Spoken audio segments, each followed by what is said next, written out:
What's up, guys? Welcome back to the Legacy Table Podcast. Christian N, Jonathan, the Legacy Table out the table. without the table still. That's what I was waiting for. Are you gonna say without the table or That's not? gonna be our slogan. And just for that, I don't think we should get a table just so like we can continue saying it like that. saying you know? it. Yeah. No, but happy Saturday. It's Saturday today. We're recording. It's crazy. I'm still shocked at how it doesn't feel like winter yet. It's mid-January. It snowed It's maybe literally like twice. The 17th. Yeah, it snowed twice, and the times that it snowed, the snow wasn't around to even say anything. You know, it's like No, it's crazy. less than an inch. Kind of scary if you think about it. I'm looking forward to it because when me we start too. when we start thinking about it, it's like it kind of sucks because it's like we don't get a break from work. Yeah. But it's the same weather conditions that we had in 2023. And if you guys know us, Don't jinx it. we're roofers and we're waiting for some damage. No, we're not. We're not waiting for damage. We're waiting for hail so that we can help homeowners. Yes, take care of their properties, yes. their investments. Yeah, right? their investments. Including ourselves, because we are homeowners. So we whatever we do and we apply and we suggest to homeowners is what we would do in our own home. Right? And honestly, like that's where I come from. Whenever I take an approach like that, where we find damage, because it's like with my old home, you guys saw the transformation. I uploaded a video, and it was I needed siding, I needed paint, I needed so much work done to the house, and that hailstorm helped me do it basically for free because insurance paid for it all. Minus your deductible. Minus my deductible. Remember, guys, But deductible. still. You're always liable for that. If somebody offers you, we'll pay your deductible. That is Illegal. so. And as a lot of people, nah, I'm not gonna go there. No, we won't throw anyone under the bus. But yeah, just so you know, if you get someone offer you, I'll cover your deductible. That is illegal. So Yeah, don't. It's definitely illegal. There are some workarounds around it, right? There's some loopholes. Like eventually, what we do is we build a case to help you get as much money in your pocket as possible. You decide to do what you want with that money. As homeowner, you decide. We can give you kind of like your options, but ultimately you decide. But we will never be like, oh, we will cover your deductible. Because to me, and I think this is someone, again, shout out to Tyler. He always says that. He's like, if someone is willing to do something illegal, what makes you think they're What else are they doing? Yeah, what else are they doing that they're gonna take care of your property? So, but yeah, no, we're something that we do, and actually just wrapped up a project up north that I ended up doing windows, siding, roof, because it was needed, And at first, the insurance was not paying for the windows. They never want to. Want to. This is why you always need to get a contractor. Someone who's on your side. Yeah, even if you don't go with us, which you should, but always have someone that represents you. Yeah, but in that case, I had the adjuster go out twice, and we built a case. I took tons of photos. I pointed out my findings. Thankfully, they went from originally they had paid for some siding and the roof and reglazing the windows. So that's not a full replacement. It was just reglazing the outside two Basically windows. replacing the smaller frame around the glass. Exactly. And after, building the case, sending the evidence, we ended up getting full wrap on the siding for the entire house, 5 windows, Nice. full replacement, the roofing and the gutters. So it was a long project. It took quite some time, going back and forth with the insurance and completing the work, but it feels very rewarding because the family was really happy. They're like, man, you really took care of us. We would have given up, but you guys went above and beyond. And It takes a while. It takes a little bit of time. Yeah. It's always a patience game with insurance, right? but we disclose that. We always tell people, like, hey, it might take some time, just so you know. But we're in constant contact. Even if there is no movement, like if we're still waiting for insurance, we still call our homeowners and we check in with them and kind of like let them know, because we want to make sure that they know that we're working behind But yeah, exactly like he said. But always remember, like, time is money, and that's something we're learning to do. It's like And you can get that back. Yeah, you can't get your time back, and most people will use their time to make money, but then it's like, cool, you used all your time to make money, but then you don't have time to do anything else with it, you know? Yeah, no, there's got to be a good balance. I think Jonathan and I were having this conversation the other day as far as, you know, I go in like stages. There are times that, my algorithm shows me all these videos of entrepreneurs and stuff and telling, where they're talking about work-life balance is not a thing if you're You an gotta entrepreneur. go, it's go, always a go. go. It's And like then if you're at war, dude. Like yeah, like and I believe it. I'm like, it's true. Like if I want to make, because my photography business, I take ownership on the roofing as if it was my company. I feel like, yeah, I must be always on the go 24/7. And then there are times that I'm like, no, like the purpose of being an entrepreneur as well is so that you control your time and having that. I'm gonna decide to like spend the morning with my kids. Yep. And finding that, to me now, I think I am definitely a hustler. I'm not the 24/7 for sure. None of us are. Well, at least none of us two are. Yeah, because now I find value on spending time with my kids. I think it helps me reset. I feel like when I was on that, always on the go, 24/7, no matter what, it was really hard for me to unplug. And I could be with my kids, but I was not there because my mind was still like going. And it still happens. Trust me, I It catch does. myself. It happens a lot. And then, but good thing is, like, I have a really good wife that goes, "Hey, pay attention." Yeah. No, and I think one thing we're learning, and I've made that with every connection that I make, is we set boundaries. Yep. At least one thing for me, for example, when I talk to people, it's like, hey, like, just so you know, I'm hardworking. I'm a go-getter. I work hard, but there are no negotiables. An example will be Sundays. Yep. I know for some people That's for they're both like, of us. It doesn't matter, but Sundays for me are non-negotiables. Like that's for me, to spend it with family. I wouldn't say for God, because I think I seek God and I save space Like for people God say for the every Sabbath, day. right? Yeah, no, Yeah, every day I try to build and strengthen that relationship. Because that's what the Sabbath technically was for, right? Is a day where you dedicated and resting in God's presence. Correct. And just searching for his presence. But it's like, if you search for his presence every single day, You should be searching every day. exactly. Yeah. So it's like that kind of went away in a sense, depending how you look at it, right? But definitely, I agree with you in that sense because it's and this is one thing I say. It's like I set the boundaries of I'm not your 24/7 guy. Mm-hmm. For a phone call, I'll be available 8 to 8. If it's anything outside of those times, if it's an emergency, send me a text. I can definitely read it. Yep. And I can shoot you a Figure text something back. out. Yeah, You know? and figure something out. Because a text will take 30 seconds, but Yeah, a yeah, phone yeah. call can go hours.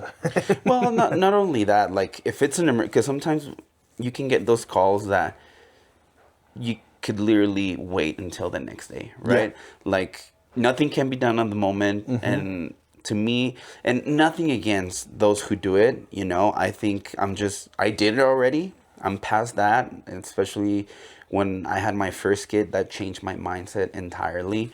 But I'm honest. Like whenever I meet people, I was actually in a meeting with a couple of new entrepreneurs that are in my network, and I told them like, if there is something that I can do for you, like just so you know, I'm on it. I'm hard. I'm like I respond pretty quick. I'm on top of things. Yep. But if you're looking for a 24/7 guy, I'm not your guy. And yeah. they respect that. Yeah, they definitely do, and I think that's the whole thing we're trying to establish. It's like, cool, these are our boundaries, because I feel like once you earn that respect earns you business as well. Like, they'll be like, 100%. oh, this guy has his boundaries. He's loyal. loyal To his, yeah. Yeah, he's like, if he's loyal to his family, if he's loyal to this, he's gonna be the same with me. Yeah, You know? exactly. Yeah, and that's something huge whenever that I learned at my previous job. It was how important it is to build relationships. That will take you a long way. And I hate to say this, and this might be the hook of the video. Another clip. Yeah, another clip. But sometimes knowing the right person or the right people and having the experience means more than having something on paper, aka college degree. Yep. I hate to say it. No, and don't get me wrong. Like it's completely true. doctors, definitely go to school. Like all those things. But when I was in management, my management experience of 7 years, I can tell you, I saw it all. I saw people qualified on paper, and I saw people qualified with experience, and I learned the hard way. To me, my go-to always was experience. Yep. Nothing. I will not, like, I'm not trying to sound demeaning, or college is like you shouldn't go. But think about it. There's definitely a lot of educations, I guess, that you could get through college that don't mean anything. You know? No, and that's the thing. To me, I think it's, if anything, it's sad to see the education system failing young people, because the biggest thing that I notice is whenever someone out of college, they think because they have the degree,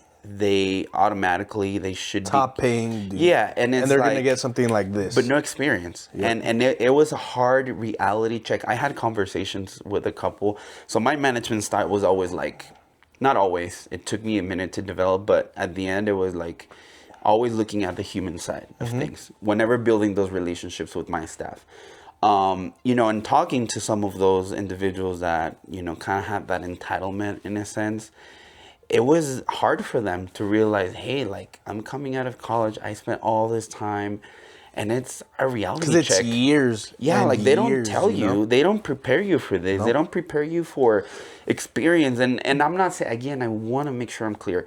That does not apply for everybody. I know some people, they do internships.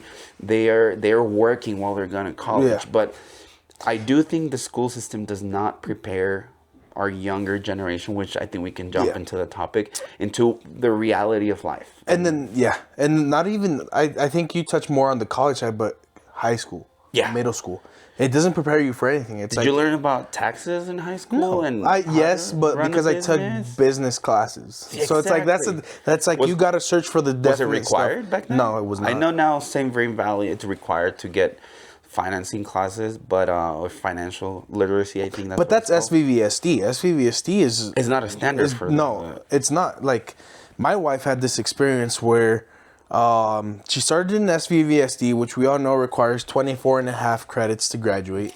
She moved with her dad over to Brighton, and there was a whole new school district, and then they had less requirements.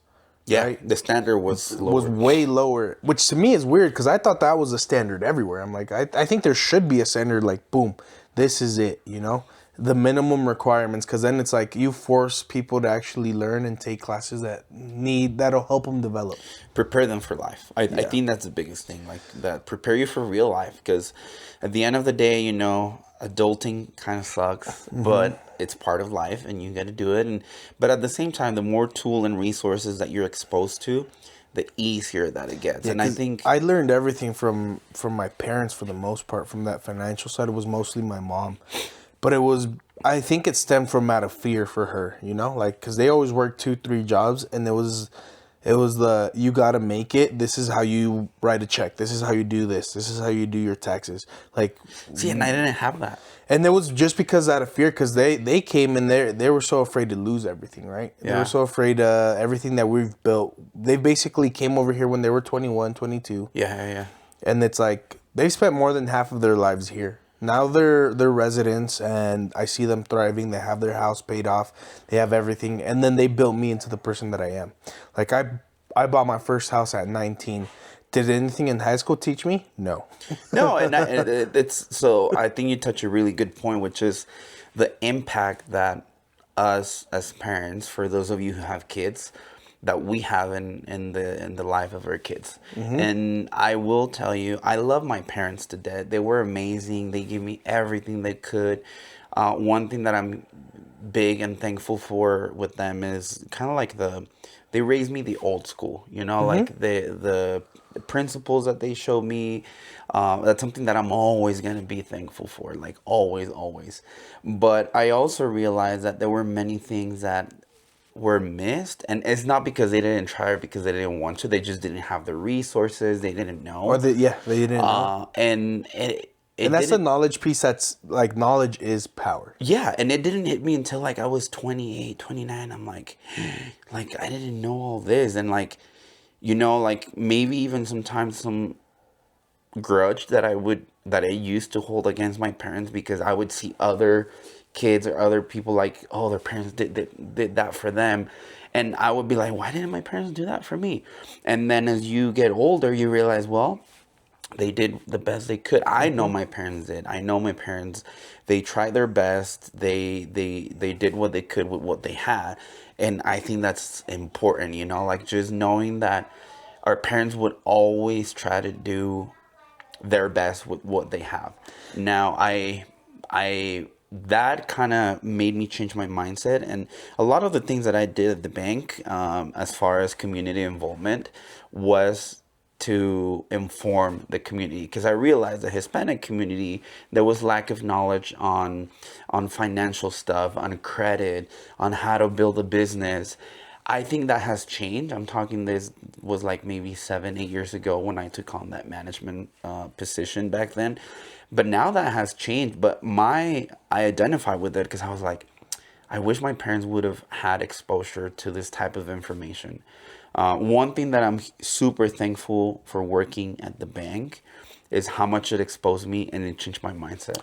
Well, yeah, that, and then sometimes like I hate it, and I think that's one of the fears that I had. And my boss Tyler, you pointed it out, and he told me, he's like, you are afraid to fail.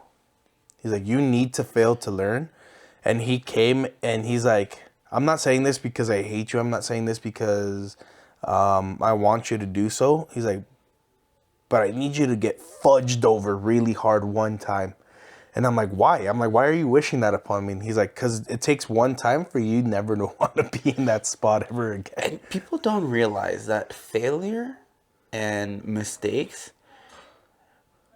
they're going to define two things. They're either going to help you grow and develop, or they're going to become repetitive and then it becomes a choice, right? Yeah. But I think that's the biggest piece of advice that I wish I would have gotten. Like, don't be afraid of mistakes, of making mistakes. Don't be afraid of failure because it helps you grow. It's part of it. Like, how do you get better at things?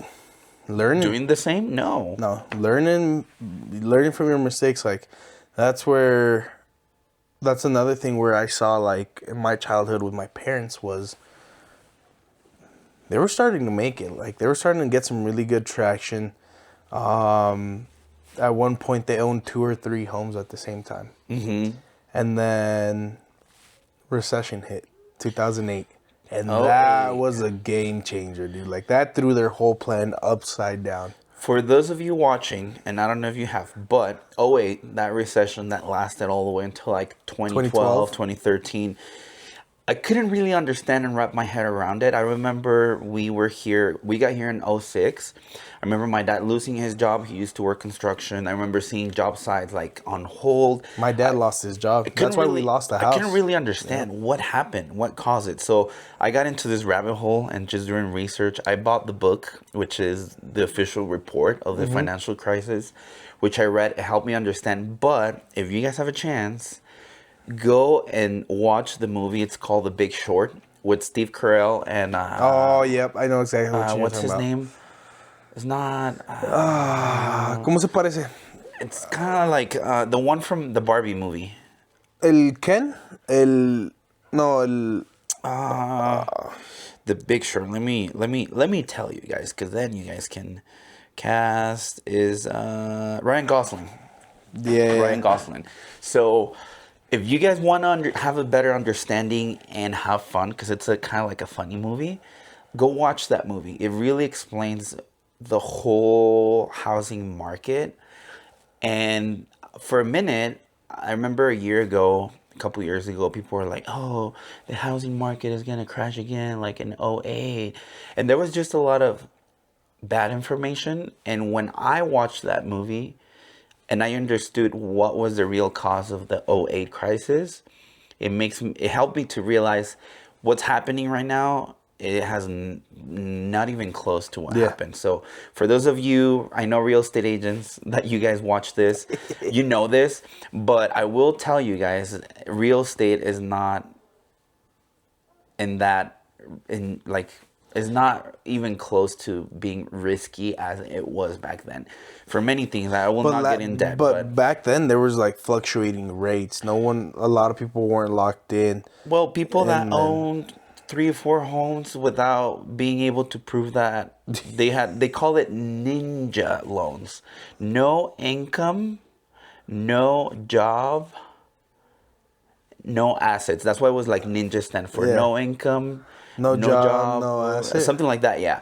So because that's what really triggered the market. Yeah. It was just like people having 2-3 properties, and on paper they would make 500,000. They didn't need to verify the income, like none of that. So that's why a lot of regulations have changed, and that's why now after like- watching that movie, I'm like, it's not gonna happen. It's the same with like 9/11. TSA before 9/11 was completely different, and Yeah. now it's like it sucks. You get the scanned, you know. Yeah, look at my penis. You're so stupid. But no, that's another clip. Another that should be the This is gonna be like this. Look that at my should be the penis. entrance clip. Just look at my penis. No, but yeah, if you guys want to understand a little bit better what caused the '08 financial crisis, watch that movie. It's a pretty good movie.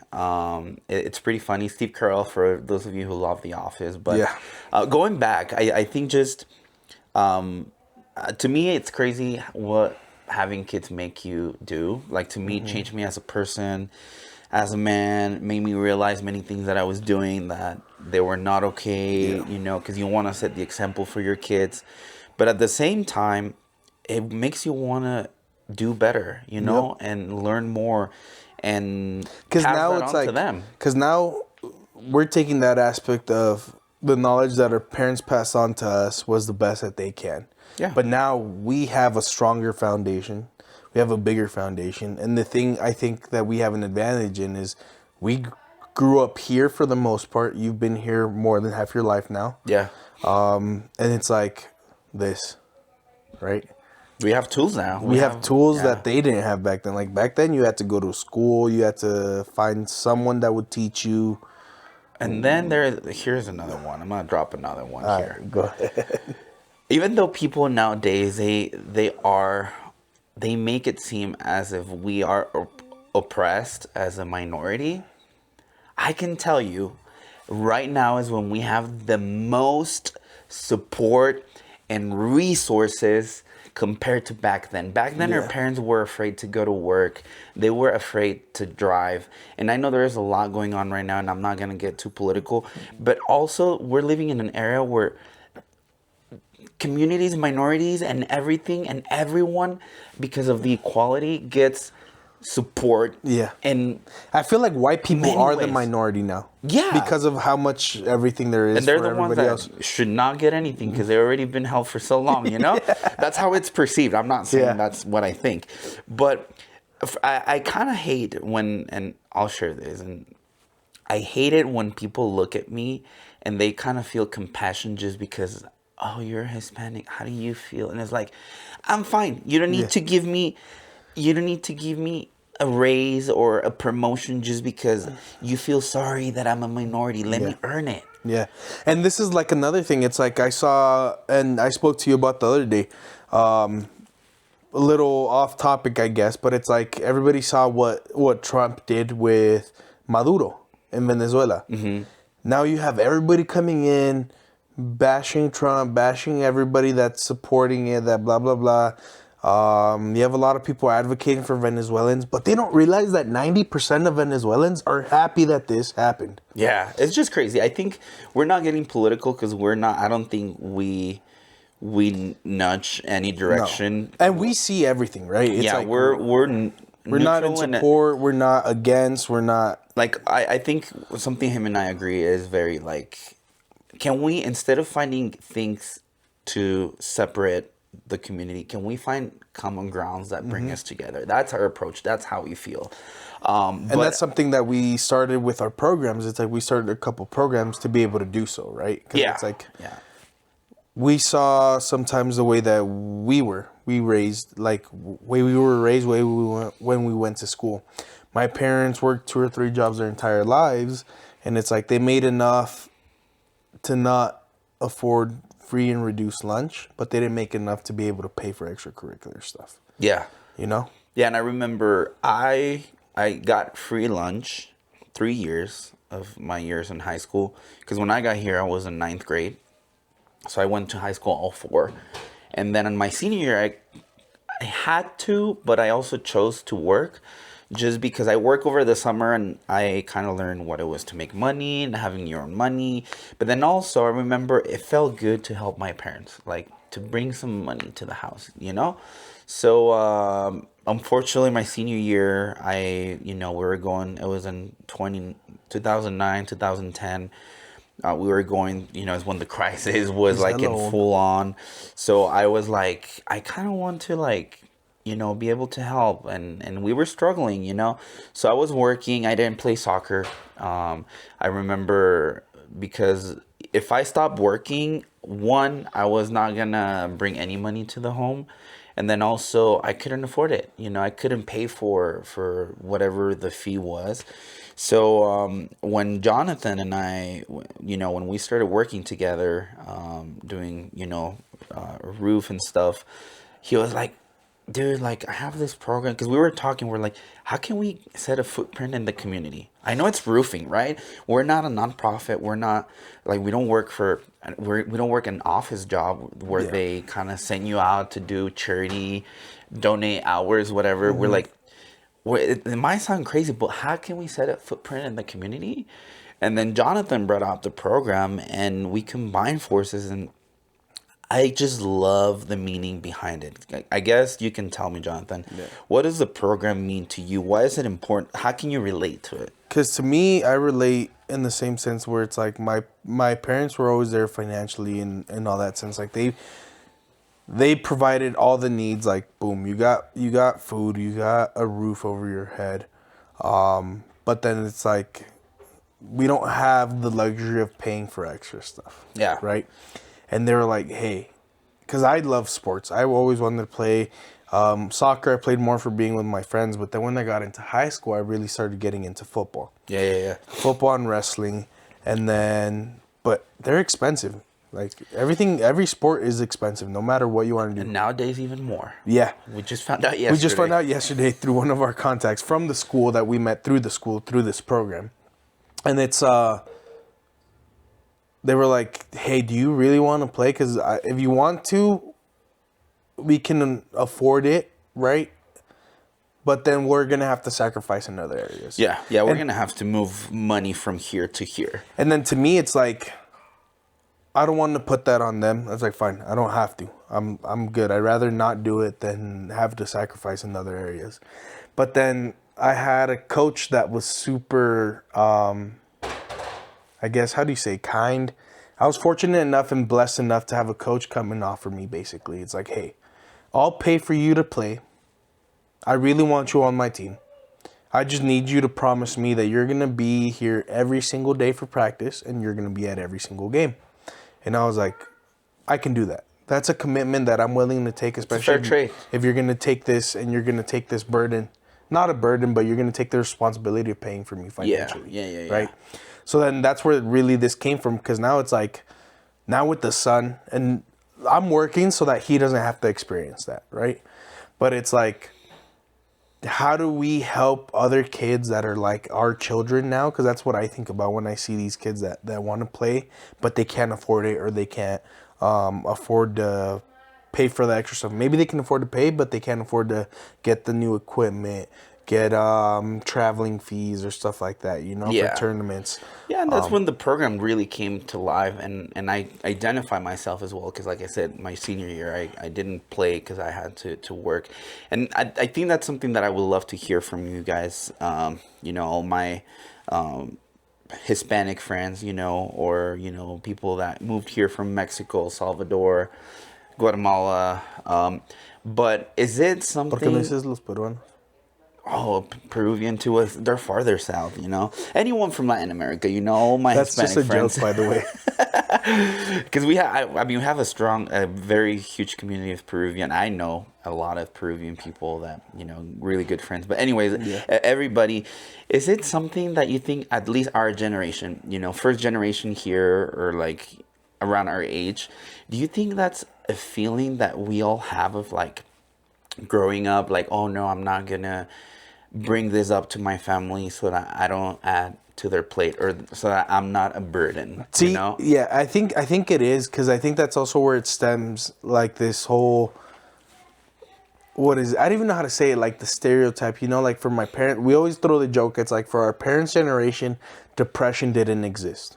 Yeah, it was- Anxiety didn't exist. They were always on the go. Like they couldn't afford to sit back and think about this stuff. What is this? What am I Yeah. feeling this? And now for us, it's like they're like, you're not depressed. You're just bored. You're not this. But they don't see like there's a lot of stuff that we had to hold back. Yeah. Just to be from because we didn't want to bring this up to them and take put the on. pressure on them. Yeah, like that responsibility fell on us. Like, I mean, for me, one of them, for example, I think about it now, and I'm sure a lot of you are gonna identify.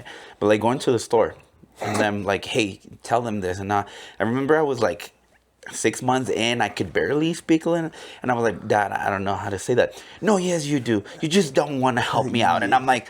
Then what's the point of you going to school if you're not going to speak? If you're not, and I'm like, I don't know. Like in my eyes now, I see it. Like now that I have kids, and I'm like, I would never want to give that responsibility to my kid. Like I would Not need to even- step up as a dad. Dude, I hated translating at the doctors. And it was like, Because I'm like, what do you mean, man? Like, yeah, like maybe you they're missed something. Yeah, and you're you over were here. supposed. You're over But- here, and then you get the little dot that's loading. Yeah. But no, I think that is something that I would love to hear, guys. If we're not the only ones that feel like that we were supposed to, you know, like we carried with responsibilities without really wanting to, and then also holding back from like bringing problems up to the family or asking for money because you didn't want to be like a You're burden to them. basically acting like a 30-year-old in a 15-year-old body, you know? Since I can remember. Dude, seriously, it's like I remember seeing it with my aunt and my uncle the same way with my grandparents. Yeah. It's like they were the first ones here, and then they were the same age as you when they got here. Basically, I think the youngest was Manolo, and he came here when he was like 10. But I was 15 when I got here. yeah, but it was still the same thing. It was the, hey, go tell them that I want this. And then they would get into arguments because my family, everybody has a strong character. Yeah. Like super strong character. But they would get into arguments because my grandparents just expected them to know how to do this. Exactly. Yeah. And I'm like, brother, I know better English than they do. What are you, like, Why are you? you know? I'm like, why are you exigiendo esto? Yeah. No, it's crazy. Now that I think about some of those things, and a lot of the things, it's crazy because you think it's just like on the movies or the funny videos, but when you tell your parents and they're like, "No, I never made you do that, Dude, I would tell my never mom, like- did that to you." And it's Like, you remember when "Yeah, you broke a did." paleta on my back? Like, you snapped that thing on my back, hitting me. And The I'm big like, old wooden ones. And she's like, I never hit you a day in my life. And I'm like, Yeah, I know, but go ask my aunt that's almost the same age as you because she got whooped too trying Yeah. to defend me one time. But no, all love to her parents. That's to why I all got a the big back. hardworking, all the hardworking parents out there. For all of your parents, that we know, they came here with the intention of making it better for us, and that's one thing that drives me. I'm like sometimes. When I feel not like giving up, but it's like, oh, this is Dude, that's tough. one thing Fanny says. It's like, It's if- like I want to make it count. Yeah. I want to make their effort count. yeah, because think about it. I'm like, one thing Fanny tells me all the time. Fanny's my wife, by the way. My sister. Is I'd call you crazy and I'd call you the R word if you told me we were uprooting and moving to a different country that we had no clue what goes on there. She's like, if you told me we were moving to Japan tomorrow, she's like, I wouldn't go with you. And try to figure it out. And try to figure it out. I'm like, that's scary. I'm like, New how do language, you just uproot? job? Yeah. New culture. New culture, new everything. You don't know anyone? No. So shout out to all the parents out there. But Shout out to my parents. that program, I think it aligns, with everything that we're talking about. We've found a lot of common grounds, Jonathan and I. And we're like, well, we know there is a need in the community still, and this program is not aimed for a particular raise, or it's open to everybody, because we know the struggles are out there for everybody, but we just happen to lived it, and we identify not only with it. and what he means is like it's not only for Hispanics, it's not only for people of different races, because we know that there's a lot of Caucasians that are struggling the same way. I'm Caucasian. We're keeping it very formal, except even for the penis. That's gonna. If you don't get it, when you go through airport security, through TSA, they make you go like this with the scanner around. So, and then someone's gonna be like, "You're stupid. It's an X-ray," and I'm like, I don't know. I'm like, what if they do have different things? I don't work there. No, you don't want to work there. Probably they get poor guys. They get a lot of attitude from travelers. But I get it. It's like I know why. I'm like, some of them are a little not the nicest either. So I'm like, brother, if someone's yelling at you. Yeah, for 8 hours straight. But no, that program really, I think we were like, all right, we identify with it. We feel like we're giving back like a little bit. You know, part of us is going back in the community. Our success, because it comes out of us, right? So it's like, it's like, let's say it's really a referral program to partner up with schools. So let's say my neighbor comes up and it's like, hey, I heard about this program through Skyline. Skyline's where we really started to see some traction. And they go, come do my free inspection. Now we have some different incentives that we just slowly started implementing. So now even for a free inspection that we complete, we'll donate a little bit of money. Yeah. So let's say we did the whole roof inspection, blah, blah, blah. We found damage. We found damage on the roof, but not just on the roof. We look at the entire home. My OCD is you're off frame. Like you're. Oh, sorry. Sorry guys. I didn't mean to. No, you're good. But because we don't just look at your roof, we do a full home inspection, right? Yeah. We're advocates for you. We build a case, and this is where, like on my home, that's how I got siding, paint, etc. A whole bunch of stuff paid for, because we build a case, and then we end up doing the full roof replacement, and we'll take part of the proceedings and we'll donate that to that school program or to that I guess wherever that referral came from. Yep. Right? The person who refers, they can choose. They can be like, hey, we want this to go to football, to soccer, to volleyball, to art, like whatever, like to theater. They're doing whatever it is, It can go anywhere. And last year, it took us a minute to figure out where we needed to go, because we can't go directly to the schools. We need to touch base with the PTOs, booster clubs, and all of that.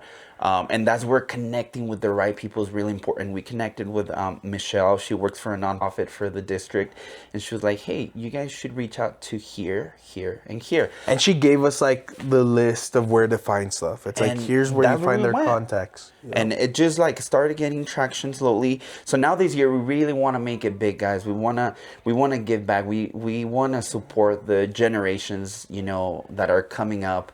And we know how hard it could be, financially in this economy. I know it's hard. Like Jonathan was saying, we found out how expensive it is to play club volleyball a year, and it's apparently it's like $20K with traveling. We just found that out yesterday. $20,000. So to play club, not even high school. Club. Yeah, so outside. So, we really want to make sure that we get the word out there. We're going to be doing more ads, more promotion about this. We're going to be bugging you. Yeah, you guys are going to get tired of this. But it's like, we're doing this out of a place of love, because yes, it helps us, but we're helping the community back. Like it's a two-way street, Yeah. Because if it was my son and someone offered this to me, I'd love him, Yeah. It's like, and I'm like, okay, cool. This is perfect. Ideally, we want to be part of the community. We want to support in a genuine way. And create opportunities. And basically, the way we see it, if we're successful, we want to share that success with others to help them build for the future. You know, I think unfortunately nowadays, I feel like there's a little bit like a lack of support for the generations that are coming up in a way like, And those to set them generations up for are success. changing. Yeah. You know? Yeah, it's crazy. I mean, I graduated 15 years ago. For you, it's been less. But even then, like, I see the difference. Every 3 to 5 years, things are changing. For me, it's 7. Yeah. Yeah, it's been 7. So, we wanna kind of like throw it out there, guys. Like, if you see it on our social media, please show us support, share. You know, if you know someone and you're like, hey, I want to Yeah. support X, Y, and Z school. Inspections are free. No strings attached. We find no obligations. damage. We'll let you know. We're Yeah. very clear. We're all over social media. We are trying to build a reputation and we want to hold it. One thing, yeah, and then the one thing I want to start doing for sure, it's like what we're recording on is my Osmo, my Pocket. It's like I want to get better at providing like a video documentation, because that I can download it straight into my phone and then I can send that to you guys. You know, something to build more credibility, where it's like, yes, we do reports with photos and everything, but it's like if you have a video to see what your stuff looks like, Yeah. then it's like, cool. These guys are really, truly honest, you know? Yeah. And that's what we try to build, because it's like if we're going to be shady, we're not going to be successful. No, and ultimately building relationships. If we're honest, we'll tell you, hey, no damage here. More than likely, you're gonna call us when you do have that damage, because you're gonna be like, "Oh, those guys were honest," you know. Like, Yeah. let me call them. So yeah, keep us in mind, guys. I think it's been a good year last year. We're looking forward to 2026. I think now any it's really about ideas? growth, you know? Yeah. Now we have the foundation. Is like, now let's push it. So any support, guys, that you guys can do for us. We're not asking for money more than anything. We're asking for support our idea, and kind of if you can share, if you Basically, can like, if you can give us ideas, like comment. An opportunity you know? for an opportunity. Exactly. Because every opportunity you guys present is a cool chance for us to make an opportunity happen for someone for else. somebody else, yeah. So keep us in mind. Other than that, I don't know, Jonathan. Do you have anything else? I think we should be set for this episode. I like the way we're keeping it like 40. Kinda short, yeah. You know, that way people don't get bored. But yeah, That, and then that way it's like we also don't get, I wouldn't say burnt out, but it's like we keep fresh with Genuine. creative ideas and genuine yeah. stories every time. So yeah, comment below, guys. If there's something you would like us to talk about, we'll continue. Other than that, I think we're all set. Give us a thumbs up, Thumbs up, and this logo. share. We have many slogans now. It a table depends. without a table. Basically, so our roofing slogan is the brothers in roofing, in the community for the community. Yeah. This slogan is welcome to the legacy table without the table. So, but no, with that, we wrap it up. This is Jonathan N. Christian, with the legacy, table without a table, also known as the Brothers in. roofing. Until next time. See you guys. Deuces.